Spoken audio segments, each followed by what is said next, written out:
Hey, working on things in the shooting area.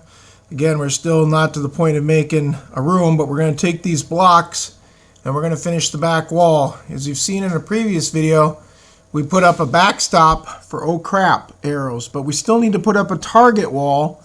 And the way I'm going to do that is I'm going to get down to the base of the sand. Now, this is a sand arena, but it's only got about 4 to 6 inches of sand in it, and it's sitting on a very hard base.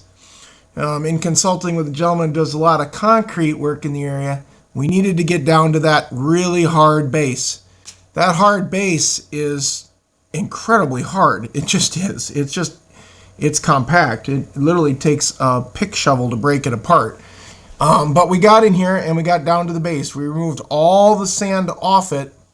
And what we're going to do is lay kind of like a foundation. But I don't really want to lay concrete because our base is a heavy, dark clay. And if it does move, well, as always, it cracks concrete. So what we decided upon after listening to the manufacturer, the people that we want to get the wall from, which is Bigshot Archery, is to get down to the base and lay a construction block. The big block as you can get for construction. And I wasn't sure which way to turn it. You know, originally I thought, well, maybe I'll go the really wide way and it would take a lot of them. It'd take like 40 blocks. And I decided maybe not. I turn it the longer way and I'll do it that way.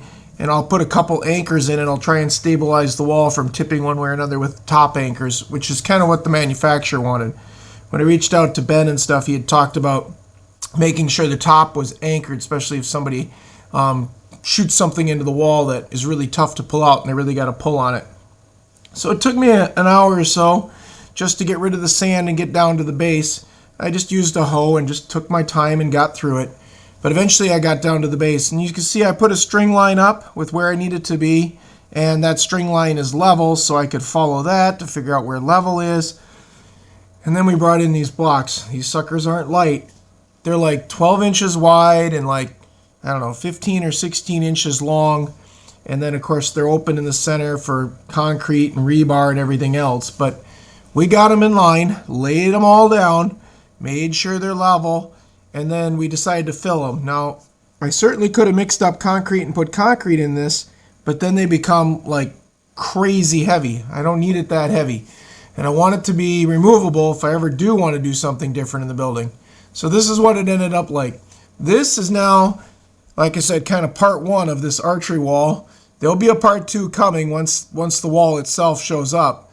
But here it is. Basically, we got like a 12-inch wide, 24-foot long area that we can build the wall on top of and then secure it down with some bracing on top. And we'll be able to shoot into this wall. So this will be our future archery wall to shoot at. Thanks for watching, folks. Plan on a part two soon.